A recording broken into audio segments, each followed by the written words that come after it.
Tanong si GTR, no? So magkapalit ako ng TPS dahil humagok na yung motor ko. Ayan. Tapos linis rin throttle body. Ayan. Ito pala issue ng mga GTR. Nandito pala siya sa may taas ng kabela. Ito. Ayan. So yun, titignan na yung ko, TPS ko. Tama na kasi yung TPS ko. Then papalagay tayo ng MDL. Tapos ito higpitan tong knuckle bearing ko. Ayan. Vietnam. Na TPS para kay GTR. So yun sa GTR niya ay ito yung mga swak na pang GTR.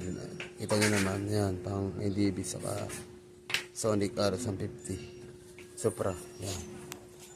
Ayun na.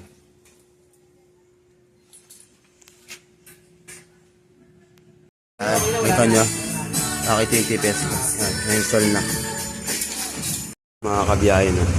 Yan. Nakabit na namin yung yan. Kabit ko lang. Yan. Naka na lahat yan. Then, pakita ko lang sa inyo yung aking MDL na ginawa. Ayan na.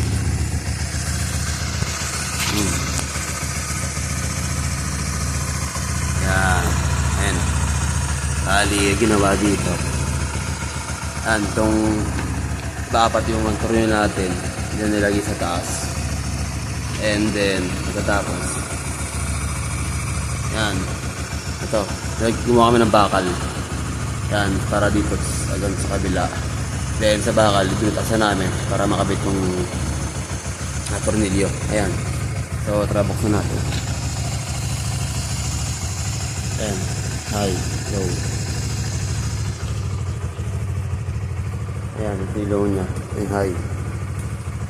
Low. High. Ano ko na rin. So good. So dahil pinso kami gumawa, kaya 1-2 lang yung binayad ko. Ayan, so thanks God, saka ako na rin dahil bago na aking TPS, no? Okay na bumalik na sa parang bago na siya manakbo. Ayan, salamat mga ka-GTR, ride safe.